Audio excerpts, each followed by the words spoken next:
Genesis 1. The account of creation. In the beginning, God created the heavens and the earth. The earth was formless and empty, and darkness covered the deep waters. And the Spirit of God was hovering over the surface of the waters. Then God said, "Let there be light." And there was light. And God saw that the light was good. Then he separated the light from the darkness. God called the light day, and the darkness night.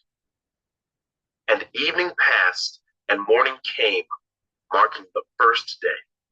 Then God said, "Let there be a space between the waters, to separate the waters of the heavens from the waters of the earth." And that is what happened.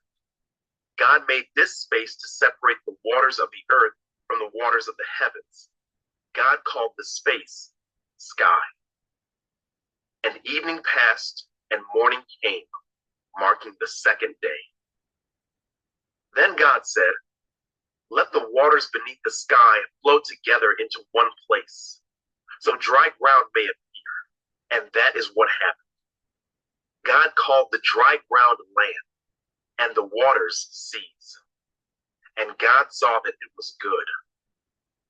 Then God said, "Let the land sprout with vegetation, every sort of seed-bearing plant, and trees that grow seed-bearing fruit.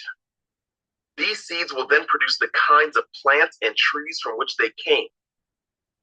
And that is what happened. The land produced vegetation, all sorts of seed-bearing plants, and trees with seed-bearing fruit.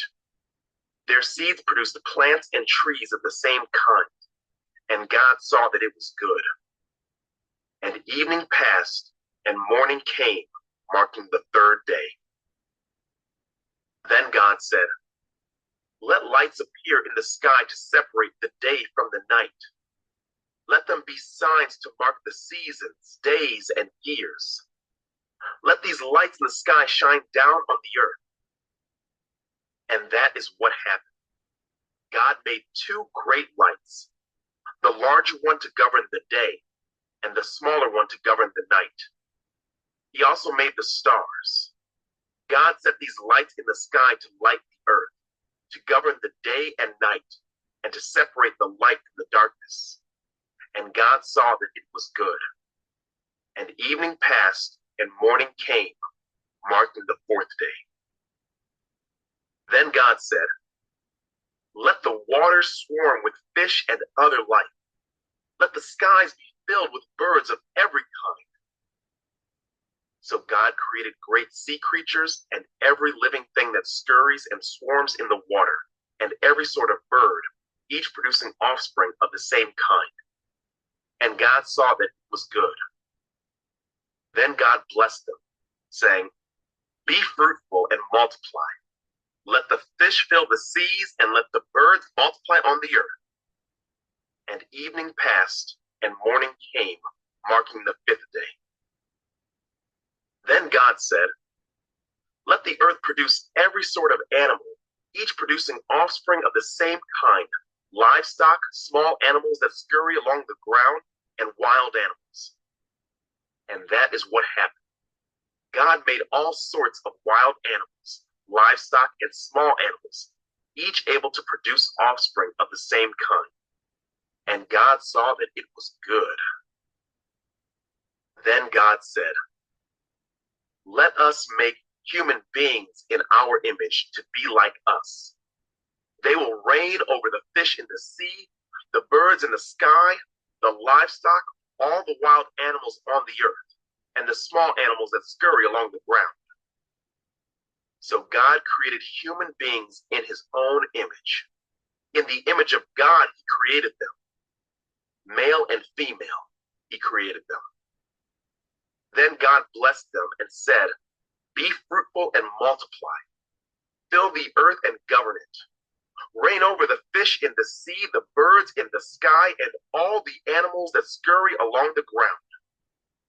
Then God said, "Look, I have given you every seed-bearing plant throughout the earth and all the fruit trees for your food. And I have given every green plant as food for all the wild animals, the birds in the sky, and the small animals that scurry along the ground, everything that has life. And that is what happened. Then God looked over all he had made, and he saw that it was very good. And evening passed, and morning came, marking the sixth day. 2. So the creation of the heavens and the earth and everything in them was completed. On the seventh day, God had finished his work of creation. So he rested from all his work. And God blessed the seventh day and declared it holy, because it was the day when he rested from all his work of creation. This is the account of the creation of the heavens and the earth. The man and woman in Eden. When the Lord God made the earth and the heavens, neither wild plants nor grains were growing on the earth, for the Lord God had not yet sent rain to water the earth, and there were no people to cultivate the soil. Instead, springs came up from the ground and watered all the land. Then the Lord God formed the man from the dust of the ground. He breathed the breath of life into the man's nostrils, and the man became a living person. Then the Lord God planted a garden in Eden in the east, and there he placed the man he had made. The Lord God made all sorts of trees grow up from the ground, trees that were beautiful and that produced delicious fruit. In the middle of the garden, he placed the tree of life and the tree of the knowledge of good and evil. A river flowed from the land of Eden, watering the garden and then dividing into 4 branches. The first branch, called the Pishon, flowed around the entire land of Havilah, where gold is found. The gold of that land is exceptionally pure. Aromatic resin and onyx stone are also found there. The second branch, called the Gihon, flowed around the entire land of Cush. The third branch, called the Tigris, flowed east of the land of Asher. The fourth branch is called the Euphrates. The Lord God placed the man in the Garden of Eden to tend and watch over it. But the Lord God warned him, "You may freely eat the fruit of every tree in the garden, except the tree of the knowledge of good and evil. If you eat its fruit, you are sure to die." Then the Lord God said, "It is not good for the man to be alone. I will make a helper who is just right for him." So the Lord God formed from the ground all the wild animals and all the birds of the sky. He brought them to the man to see what he would call them. And the man chose a name for each one. He gave names to all the livestock, all the birds of the sky, and all the wild animals. But still, there was no helper just right for him. So the Lord God caused the man to fall into a deep sleep. While the man slept, the Lord God took out one of the man's ribs and closed up the opening. Then the Lord God made a woman from the rib, and he brought her to the man. "At last," the man exclaimed, "this one is bone from my bone and flesh from my flesh. She will be called woman, because she was taken from man." This explains why a man leaves his father and mother and is joined to his wife, and the two are united into one. Now the man and his wife were both naked, but they felt no shame. 3. The man and woman's sin. The serpent was the shrewdest of all the wild animals the Lord God had made. One day he asked the woman, "Did God really say you must not eat the fruit from any of the trees in the garden?" "Of course we may eat fruit from the trees in the garden," the woman replied. "It is only the fruit from the tree in the middle of the garden that we are not allowed to eat. God said, 'You must not eat it or even touch it, If you do, you will die." "You won't die," the serpent replied to the woman. "God knows that your eyes will be opened as soon as you eat it, and you will be like God, knowing both good and evil." The woman was convinced. She saw that the tree was beautiful and its fruit looked delicious, and she wanted the wisdom it would give her. So she took some of the fruit and ate it. Then she gave some to her husband who was with her, and he ate it too. At that moment, their eyes were opened, and they suddenly felt shame at their nakedness. So they sewed fig leaves together to cover themselves. When the cool evening breezes were blowing, the man and his wife heard the Lord God walking about in the garden. So they hid from the Lord God among the trees. Then the Lord God called to the man, "Where are you?" He replied, "I heard you walking in the garden, so I hid. I was afraid because I was naked."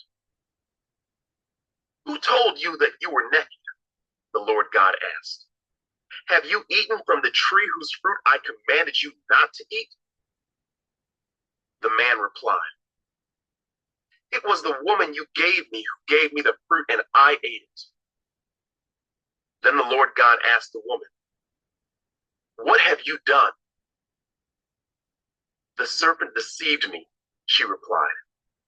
"That's why I ate it." Then the Lord God said to the serpent, "Because you have done this, you are cursed, more than all animals, domestic and wild. You will crawl on your belly, groveling in the dust as long as you live. And I will cause hostility between you and the woman, and between your offspring and her offspring. He will strike your head, and you will strike his heel." Then he said to the woman, "I will sharpen the pain of your pregnancy, and in pain you will give birth, and you will desire to control your husband, but he will rule over you." And to the man he said, "Since you listened to your wife and ate from the tree whose fruit I commanded you not to eat, the ground is cursed because of you. All your life you will struggle to scratch a living from it. It will grow thorns and thistles for you, though you will eat of its grains. By the sweat of your brow will you have food to eat, until you return to the ground from which you were made. For you were made from dust, and to dust you will return." Paradise lost. God's judgment. Then the man Adam named his wife Eve, because she would be the mother of all who live. And the Lord God made clothing from animal skins for Adam and his wife. Then the Lord God said, "Look, the human beings have become like us, knowing both good and evil. What if they reach out, take fruit from the tree of life, and eat it? Then they will live forever." So the Lord God banished them from the Garden of Eden, and he sent Adam out to cultivate the ground from which he had been made. After sending them out, the Lord God stationed mighty cherubim to the east of the Garden of Eden, and he placed a flaming sword that flashed back and forth to guard the way to the tree of life. 4. Cain and Abel. Now Adam had sexual relations with his wife Eve, and she became pregnant. When she gave birth to Cain, she said, "With the Lord's help, I have produced a man." Later, she gave birth to his brother and named him Abel. When they grew up, Abel became a shepherd, while Cain cultivated the ground. When it was time for the harvest, Cain presented some of his crops as a gift to the Lord. Abel also brought a gift, the best portions of the firstborn lambs from his flock. The Lord accepted Abel and his gift, but he did not accept Cain and his gift. This made Cain very angry, and he looked dejected. "Why are you so angry?" the Lord asked Cain. "Why do you look so dejected? You will be accepted if you do what is right. But if you refuse to do what is right, then watch out. Sin is crouching at the door, eager to control you, but you must subdue it and be its master. One day, Cain suggested to his brother, "Let's go out into the fields." And while they were in the field, Cain attacked his brother Abel and killed him.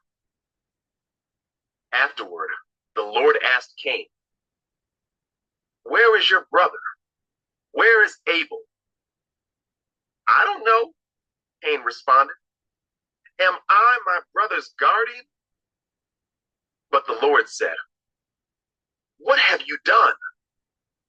Listen, your brother's blood cries out to me from the ground. Now you are cursed and banished from the ground, which has swallowed your brother's blood.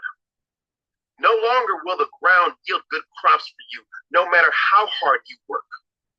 From now on, you will be a homeless wanderer on the earth." Cain replied to the Lord, "My punishment is too great for me to bear. You have banished me from the land and from your presence. You have made me a homeless wanderer. Anyone who finds me will kill me." The Lord replied, "No, for I will give a sevenfold punishment to anyone who kills you." Then the Lord put a mark on Cain to warn anyone who might try to kill him. So Cain left the Lord's presence and settled in the land of Nod, east of Eden. The descendants of Cain. Cain had sexual relations with his wife, and she became pregnant and gave birth to Enoch. Then Cain founded a city which he named Enoch after his son. Enoch had a son named Irad. Irad became the father of Mehujael. Mehujael became the father of Methushael. Methushael became the father of Lamech. Lamech married two women. The first was named Ida, and the second was Zillah. Ida gave birth to Jabal, who was the first of those who raised livestock and live in tents. His brother's name was Jubal, the first of all who play the harp and flute. Lamech's other wife, Zillah, gave birth to a son named Tubal-Cain. He became an expert in forging tools of bronze and iron. Tubal-Cain had a sister named Naamah. One day Lamech said to his wives, "Ida and Zillah, hear my voice. Listen to me, you wives of Lamech. I have killed a man who attacked me, a young man who wounded me. If someone who kills Cain is punished 7 times, then the one who kills me will be punished 77 times." The birth of Seth. Adam had sexual relations with his wife again, and she gave birth to another son. She named him Seth, for she said, "God has granted me another son in place of Abel, whom Cain killed." When Seth grew up, he had a son and named him Enosh. At that time, people first began to worship the Lord by name. 5. The descendants of Adam. This is the written account of the descendants of Adam. When God created human beings, he made them to be like himself. He created them male and female, and he blessed them and called them human. When Adam was 130 years old, he became the father of a son who was just like him, in his very image. He named his son Seth. After the birth of Seth, Adam lived another 800 years, and he had other sons and daughters. Adam lived 930 years, and then he died. When Seth was 105 years old, he became the father of Enosh. After the birth of Enosh, Seth lived another 807 years, and he had other sons and daughters. Seth lived 912 years, and then he died. When Enosh was 90 years old, he became the father of Canaan. After the birth of Canaan, Enosh lived another 815 years, and he had other sons and daughters. Enosh lived 905 years, and then he died. When Canaan was 70 years old, he became the father of Mahalalel. After the birth of Mahalalel, Canaan lived another 840 years, and he had other sons and daughters. Canaan lived 910 years, and then he died. When Mahalalel was 65 years old, he became the father of Jared.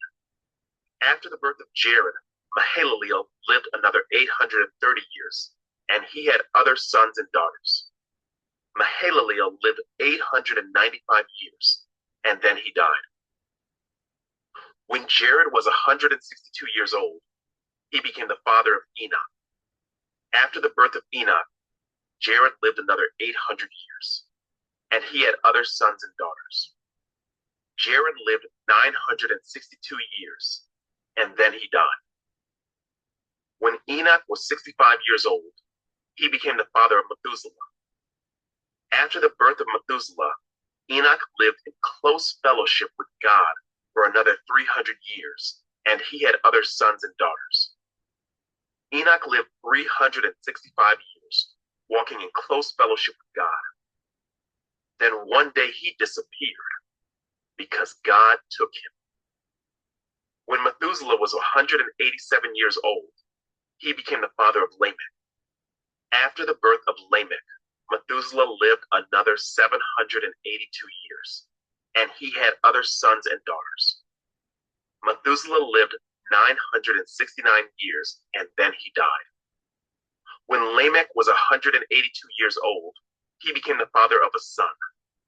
Lamech named his son Noah, for he said, "May he bring us relief from our work and the painful labor of farming this ground the Lord has cursed." After the birth of Noah, Lamech lived another 595 years, and he had other sons and daughters. Lamech lived 777 years, and then he died. After Noah was 500 years old, he became the father of Shem, Ham, and Japheth. 6. A world gone wrong. Then the people began to multiply on the earth, and daughters were born to them. The sons of God saw the beautiful women and took any they wanted as their wives.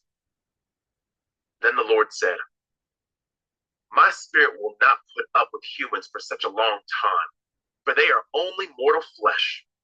In the future, their normal lifespan will be no more than 120 years. In those days, and for some time after, giant Nephilites lived on the earth, for whenever the sons of God had intercourse with women, they gave birth to children who became the heroes and famous warriors of ancient times. The Lord observed the extent of human wickedness on the earth, and he saw that everything they thought or imagined was consistently and totally evil. So the Lord was sorry he had ever made them and put them on the earth. It broke his heart, and the Lord said, "I will wipe this human race I have created from the face of the earth. Yes, and I will destroy every living thing, all the people, the large animals, the small animals that scurry along the ground, and even the birds of the sky. I am sorry I ever made them." But Noah found favor with the Lord. The story of Noah. This is the account of Noah and his family.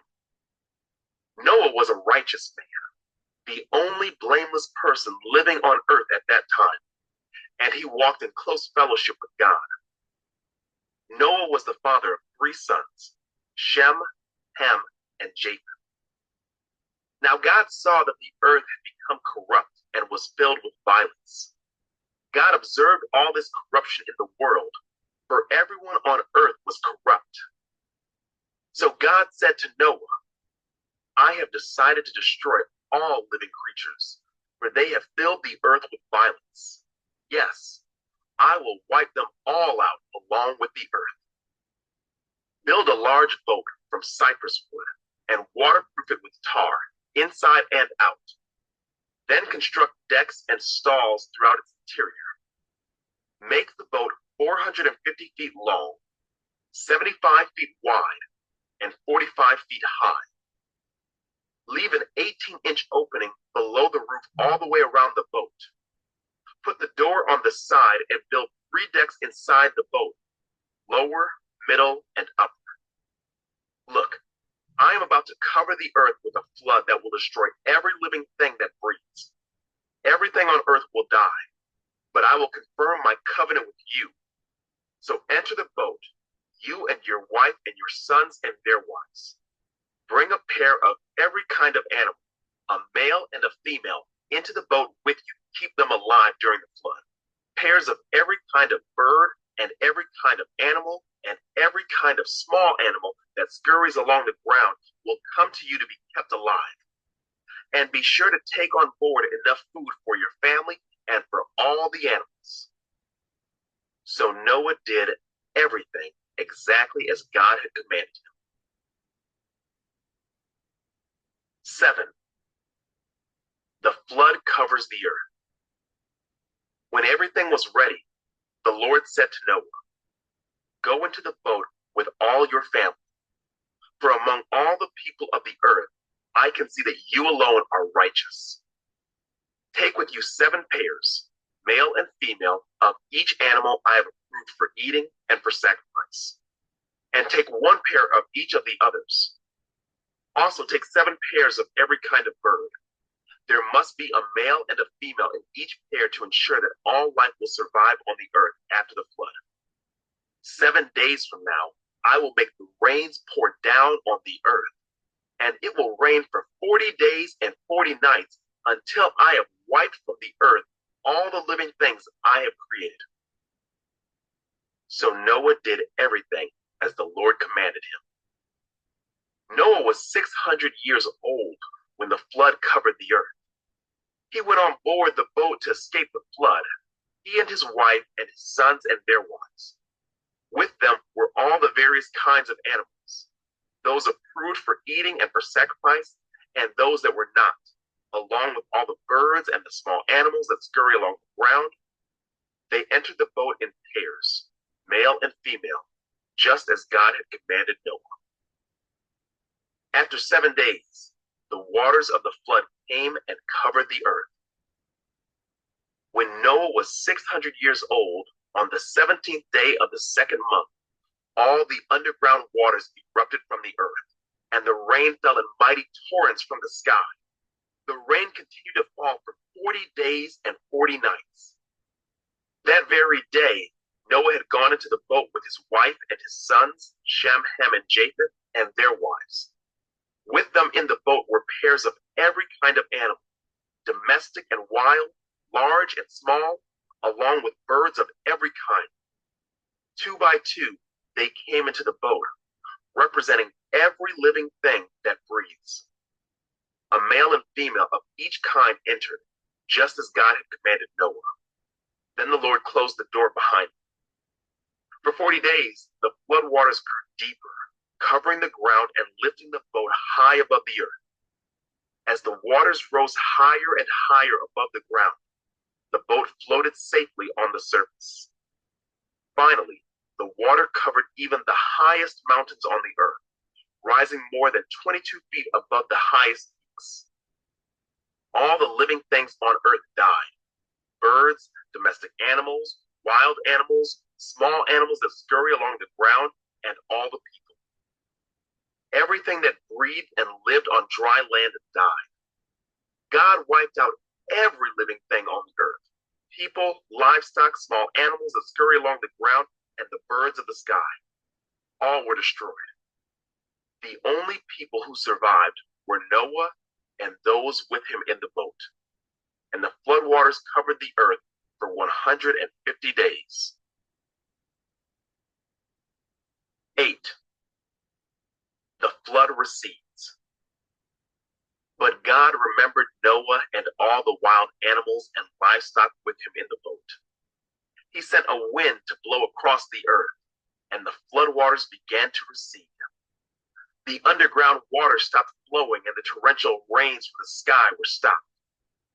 So the flood waters gradually receded from the earth. After 150 days, exactly 5 months from the time the flood began, the boat came to rest on the mountains of Ararat. 2.5 months later, as the waters continued to go down, other mountain peaks became visible. After another 40 days, Noah opened the window he had made in the boat and released a raven. The bird flew back and forth until the floodwaters on the earth had dried up. He also released a dove to see if the water had receded and it could find dry ground. But the dove could find no place to land because the water still covered the ground. So it returned to the boat, and Noah held out his hand and drew the dove back inside. After waiting another 7 days, Noah released the dove again. This time, the dove returned to him in the evening with a fresh olive leaf in its beak. Then Noah knew that the floodwaters were almost gone. He waited another 7 days and then released the dove again. This time, it did not come back. Noah was now 601 years old.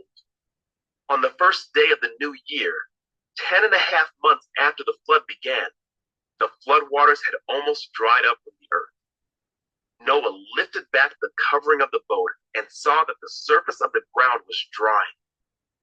2 more months went by, and at last, the earth was dry. Then God said to Noah, "Leave the boat, all of you, you and your wife and your sons and their wives.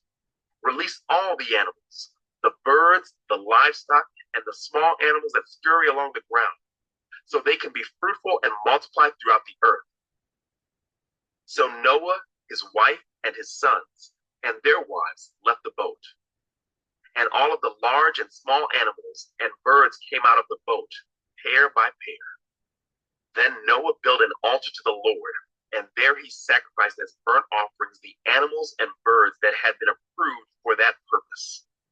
And the Lord was pleased with the aroma of the sacrifice and said to himself, "I will never again curse the ground because of the human race. Even though everything they think or imagine is bent toward evil from childhood, I will never again destroy all living things. As long as the earth remains, there will be planting and harvest, cold and heat, summer and winter, day and night." 9. God confirms his covenant. Then God blessed Noah and his sons and told them, "Be fruitful and multiply. Fill the earth, all the animals of the earth, all the birds of the sky, all the small animals that scurry along the ground, and all the fish in the sea will look on you with fear and terror. I have placed them in your power. I have given them to you for food, just as I have given you grain and vegetables. But you must never eat any meat that still has the lifeblood in it. And I will require the blood of anyone who takes another person's life. If a wild animal kills a person, it must die. And anyone who murders a fellow human must die.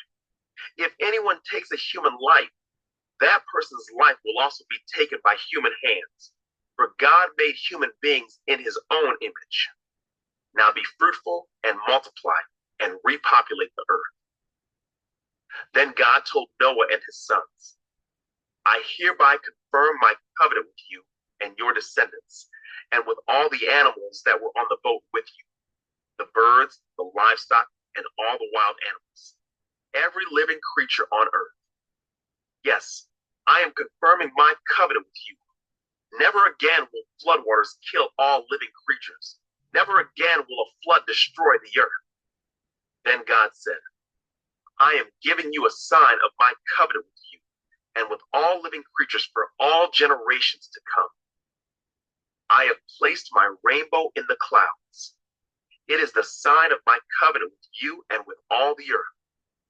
When I send clouds over the earth, the rainbow will appear in the clouds, and I will remember my covenant with you and with all living creatures. Never again will the floodwaters destroy all life. When I see the rainbow in the clouds, I will remember the eternal covenant between God and every living creature on earth. Then God said to Noah, yes, this rainbow is the sign of the covenant I am confirming with all the creatures on earth. Noah's sons. The sons of Noah who came out of the boat with their father were Shem, Ham, and Japheth. Ham is the father of Canaan. From these three sons of Noah came all the people who now populate the earth.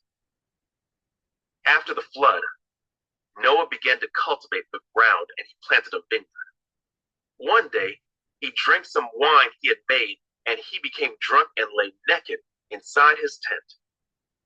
Ham, the father of Canaan, saw that his father was naked and went outside and told his brothers.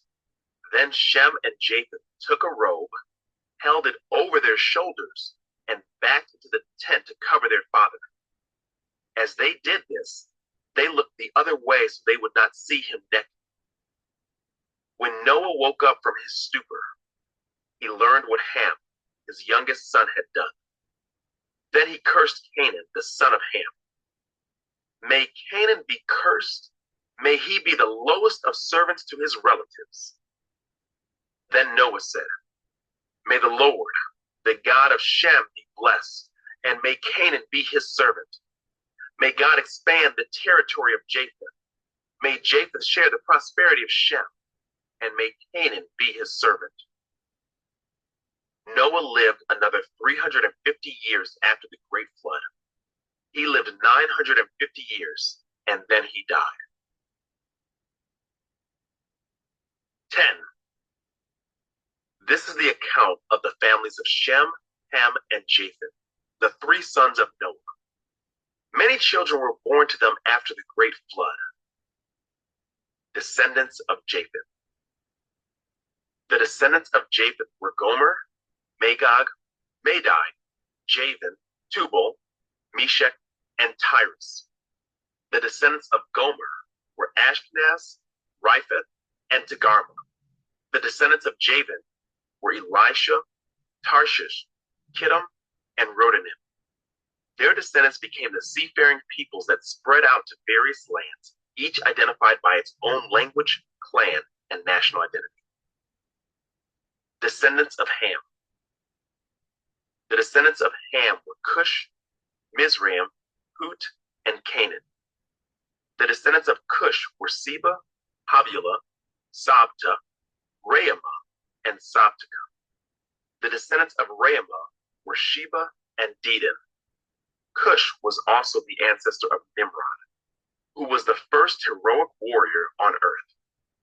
Since he was the greatest hunter in the world, his name became proverbial. People would say, this man is like Nimrod, the greatest hunter in the world.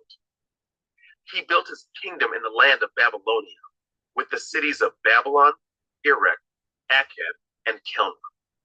From there he expanded his territory to Assyria, building the cities of Nineveh, Rehoboth-ir, Calah, and Rezin, the great city located between Nineveh and Calah. Mizraim was the ancestor of the Ludites, Anamites, Lehabites, Naphtuhites, Pathrusites, Casluhites, and the Caphtorites, from whom the Philistines came. Canaan's oldest son was Sidon, the ancestor of the Sidonians.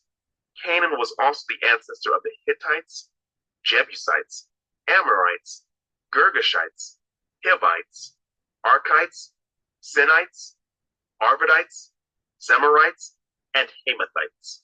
The Canaanite clans eventually spread out, and the territory of Canaan extended from Sidon in the north to Gerar and Gaza in the south, and east as far as Sodom, Gomorrah, Admah, and Zeboim near Lasha. These were the descendants of Ham, identified by clan, language, territory, and national identity. Descendants of Shem. Sons were also born to Shem, the older brother of Japheth. Shem was the ancestor of all the descendants of Eber. The descendants of Shem were Elam, Asher, Arphaxad, Lud, and Aram. The descendants of Aram were Uz, Hul, Gether, and Mash.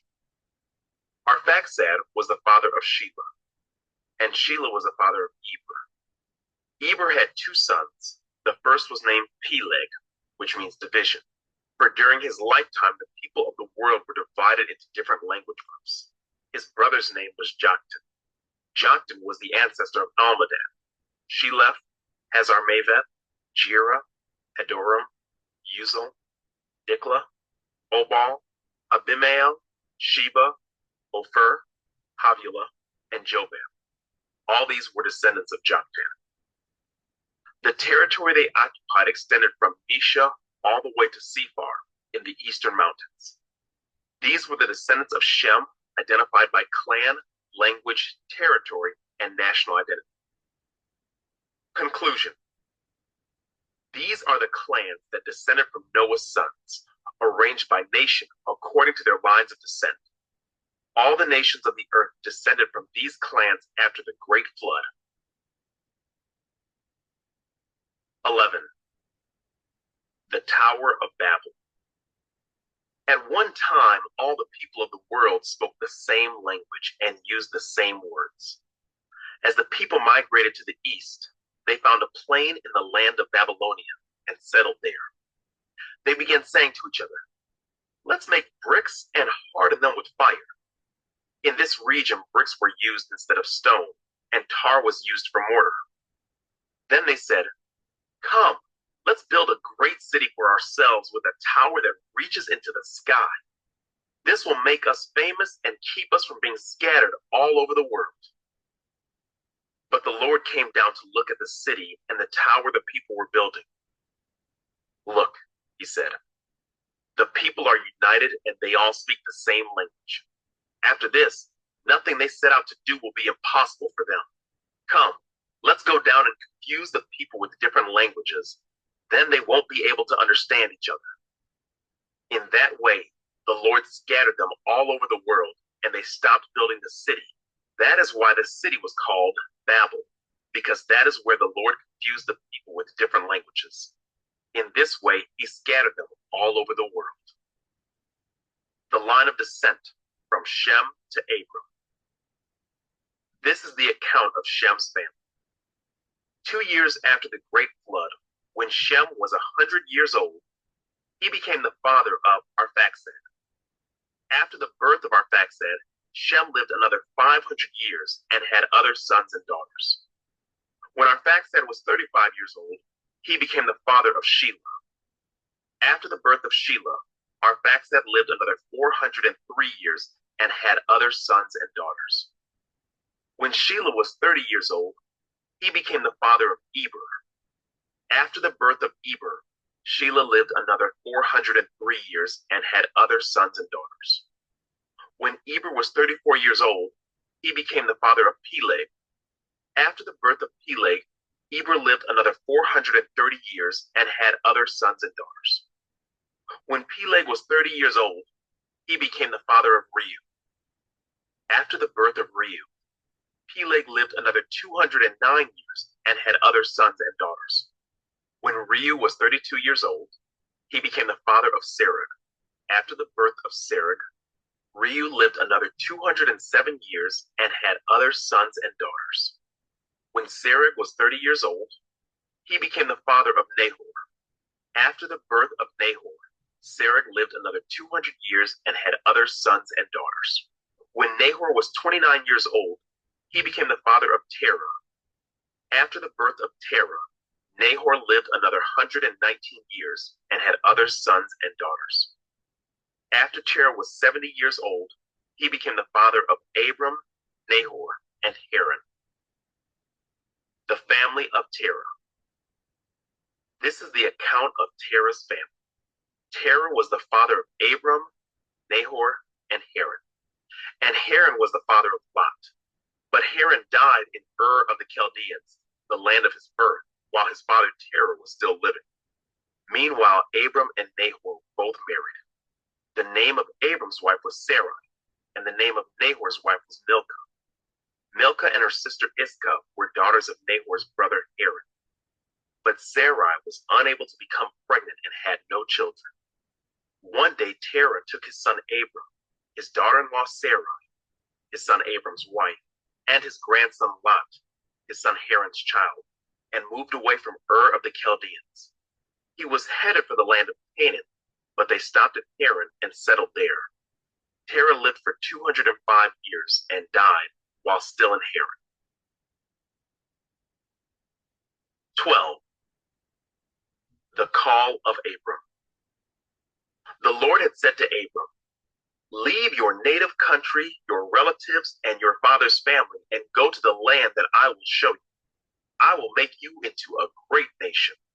I will bless you and make you famous, and you will be a blessing to others. I will bless those who bless you and curse those who treat you with contempt. All the families on earth will be blessed through you." So Abram departed as the Lord had instructed, and Lot went with him. Abram was 75 years old when he left Haran. He took his wife Sarai, his nephew Lot, and all his wealth, his livestock, and all the people he had taken into his household at Haran, and headed for the land of Canaan. When they arrived in Canaan, Abram traveled through the land as far as Shechem. There he set up camp beside the oak of Moreh. At that time, the area was inhabited by Canaanites.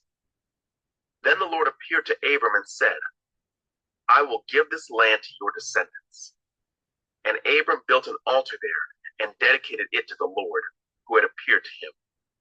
After that, Abram traveled south and set up camp in the hill country with Bethel to the west and Ai to the east. There he built another altar and dedicated it to the Lord, and he worshipped the Lord. Then Abram continued traveling south by stages toward the Negev. Abram and Sarai in Egypt. At that time, a severe famine struck the land of Canaan, forcing Abram to go down to Egypt, where he lived as a foreigner. As he was approaching the border of Egypt, Abram said to his wife Sarai, "Look, you are a very beautiful woman. When the Egyptians see you, they will say, 'This is his wife? Let's kill him, then we can have her.' So please tell them you are my sister. Then they will spare my life and treat me well because of their interest in you." And sure enough, when Abram arrived in Egypt, everyone noticed Sarai's beauty. When the palace officials saw her, they sang her praises to Pharaoh, their king, and Sarai was taken into his palace. Then Pharaoh gave Abram many gifts because of her: sheep, goats, cattle, male and female donkeys, male and female servants, and camels. But the Lord sent terrible plagues upon Pharaoh and his household because of Sarai, Abram's wife. So Pharaoh summoned Abram and accused him sharply. "What have you done to me?" he demanded. "Why didn't you tell me she was your wife? Why did you say, 'She is my sister,' and allow me to take her as my wife? Now then, here is your wife. Take her and get out of here." Pharaoh ordered some of his men to escort them, and he sent Abram out of the country along with his wife and all his possessions. 13. Abram and Lot separated. So Abram left Egypt and traveled north into the Negev, along with his wife and Lot and all that they owned. Abram was very rich in livestock, silver, and gold. From the Negev, they continued traveling by stages toward Bethel, and they pitched their tents between Bethel and Ai, where they had camped before. This was the same place where Abram had built the altar, and there he worshipped the Lord again. Lot, who was traveling with Abram, had also become very wealthy with flocks of sheep and goats, herds of cattle, and many tents. But the land could not support both Abram and Lot with all their flocks and herds living so close together. So disputes broke out between the herdsmen of Abram and Lot. At that time, Canaanites and Perizzites were also living in the land. Finally, Abram said to Lot, "Let's not allow this conflict to come between us or our herdsmen. After all, we are close relatives. The whole countryside is open to you. Take your choice of any section of the land you want, and we will separate. If you want the land to the left, then I'll take the land on the right. If you prefer the land on the right, then I'll go to the left. Lot took a long look at the fertile plains of the Jordan Valley in the direction of Zoar. The whole area was well watered everywhere, like the garden of the Lord or the beautiful land of Egypt.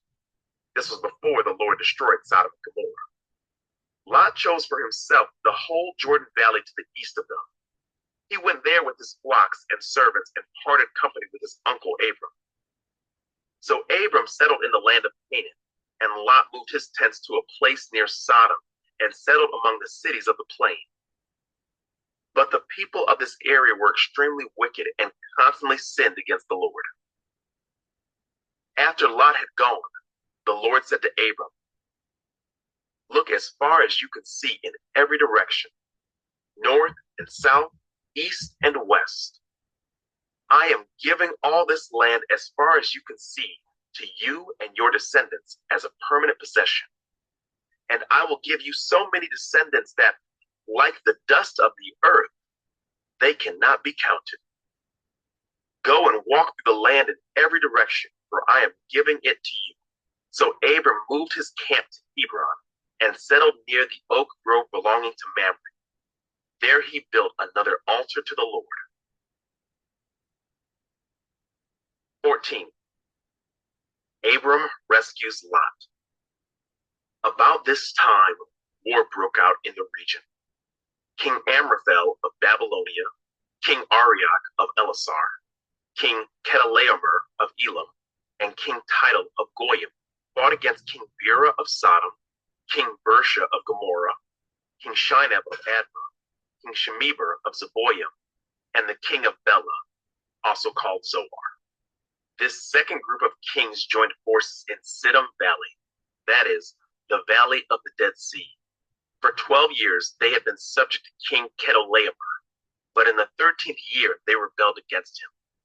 1 year later, Chedorlaomer and his allies arrived and defeated the Rephaites at Ashtaroth Karnaim, the Zuzites at Ham, the Emites at Sheva Kiriathaim, and the Horites at Mount Seir, as far as Alperin at the edge of the wilderness. Then they turned back and came to En-Mishpat, now called Kadesh, and conquered all the territory of the Amalekites, and also the Amorites living in Hazazon Tamar. Then the rebel kings of Sodom, Gomorrah, Admah, Zeboim, and Bela, also called Zoar, prepared for battle in the Valley of the Dead Sea. They fought against King Chedorlaomer of Elam, King Tidal of Goyim, King Amraphel of Babylonia, and King Arioch of Elasar, 4 kings against 5. As it happened, the Valley of the Dead Sea was filled with tar pits, and as the army of the kings of Sodom and Gomorrah fled, some fell into the tar pits while the rest escaped to the mountains. The victorious invaders then plundered Sodom and Gomorrah and headed for home, taking with them all the spoils of war and the food supplies. They also captured Lot, Abram's nephew who lived in Sodom, and carried off everything he owned. But one of Lot's men escaped and reported everything to Abram the Hebrew, who was living near the oak grove belonging to Mamre the Amorite. Mamre and his relatives Eshcol and Aner were Abram's allies. When Abram heard that his nephew Lot had been captured, he mobilized the 318 trained men who had been born into his household. Then he pursued Chedorlaomer's army until he caught up with them at Dan. There he divided his men and attacked during the night. Chedorlaomer's army fled, but Abram chased them as far as Hobah, north of Damascus. Abram recovered all the goods that had been taken, and he brought back his nephew Lot with his possessions and all the women and other captives. Melchizedek blesses Abram.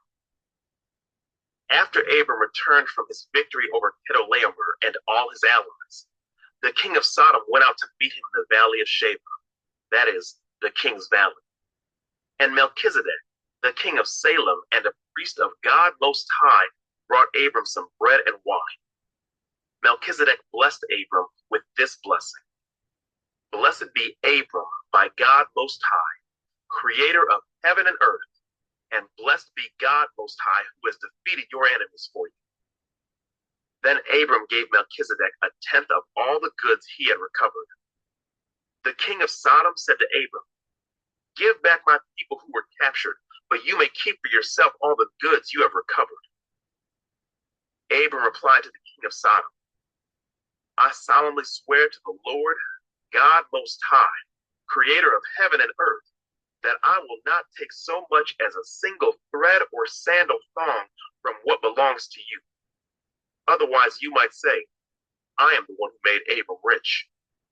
I will accept only what my young warriors have already eaten, and I request that you give a fair share of the goods to my allies, Aner, Eshcol, and Mamre." 15. The Lord's covenant promise to Abram. Sometime later, the Lord spoke to Abram in a vision and said to him, "Do not be afraid, Abram, for I will protect you and your reward will be great." But Abram replied, "O sovereign Lord, what good are all your blessings when I don't even have a son? Since you've given me no children, Eliezer of Damascus, a servant in my household, will inherit all my wealth. You have given me no descendants of my own, so one of my servants will be my heir." Then the Lord said to him, "No, your servant will not be your heir, for you will have a son of your own who will be your heir." Then the Lord took Abram outside and said to him, "Look up into the sky and count the stars if you can. That's how many descendants you will have." And Abram believed the Lord, and the Lord counted him as righteous because of his faith. Then the Lord told him, "I am the Lord who brought you out of Ur of the Chaldeans to give you this land as your possession." But Abram replied, "O sovereign Lord, how can I be sure that I will actually possess it?" The Lord told him, "Bring me a 3-year-old heifer, a 3-year-old female goat, a 3-year-old ram, a turtle dove, and a young pigeon." So Abram presented all these to him and killed them. Then he cut each animal down the middle and laid the halves side by side. He did not, however, cut the birds in half. Some vultures swooped down to eat the carcasses, but Abram chased them away. As the sun was going down, Abram fell into a deep sleep, and a terrifying darkness came down over him. Then the Lord said to Abram, "You can be sure that your descendants will be strangers in a foreign land where they will be oppressed as slaves for 400 years. But I will punish the nation that enslaves them, and in the end they will come away with great wealth. As for you, you will die in peace and be buried at a ripe old age. After 4 generations, your descendants will return here to this land, where the sins of the Amorites do not yet warrant their destruction." After the sun went down and darkness fell, Abram saw a smoking firepot and a flaming torch pass between the halves of the carcasses. So the Lord made a covenant with Abram that day and said, "I have given this land to your descendants, all the way from the border of Egypt to the great Euphrates River, the land now occupied by the Kenites, Kenizzites, Cadmonites, Hittites, Perizzites, Rephaites, Amorites, Canaanites, Girgashites, and Jebusites." 16. The birth of Ishmael. Now Sarai, Abram's wife, had not been able to bear children for him, but she had an Egyptian servant named Hagar. So Sarai said to Abram, "The Lord has prevented me from having children. Go and sleep with my servant. Perhaps I can have children through her." And Abram agreed with Sarai's proposal. So Sarai, Abram's wife, took Hagar, the Egyptian servant, and gave her to Abram as a wife. This happened 10 years after Abram had settled in the land of Canaan. So Abram had sexual relations with Hagar, and she became pregnant. But when Hagar knew she was pregnant, she began to treat her mistress Sarai with contempt. Then Sarai said to Abram, "This is all your fault. I put my servant into your arms, but now that she's pregnant, she treats me with contempt. The Lord will show who's wrong, you or me." Abram replied, She is your servant, so deal with her as you see fit." Then Sarai treated Hagar so harshly that she finally ran away. The angel of the Lord found Hagar beside a spring of water in the wilderness along the road to Shur. The angel said to her, "Hagar, Sarai's servant, where have you come from and where are you going?" "I'm running away from my mistress, Sarai," she replied. The angel of the Lord said to her, "Return to your mistress and submit to her authority." Then he added, "I will give you more descendants than you can count." And the angel also said, "You are now pregnant and will give birth to a son. You are to name him Ishmael," which means God hears. "For the Lord has heard your cry of distress. This son of yours will be a wild man, as untamed as a wild donkey. He will raise his fist against everyone, and everyone will be against him. Yes, he will live in open hostility against all his relatives." Thereafter, Hagar used another name to refer to the Lord, who had spoken to her. She said, "You are the God who sees me." She also said, "Have I truly seen the one who sees me?" So that well was named Beer Lahai, which means well of the living one who sees me. It can still be found between Kadesh and Bered. So Hagar gave Abram a son, and Abram named him Ishmael. Abram was 86 years old when Ishmael was born.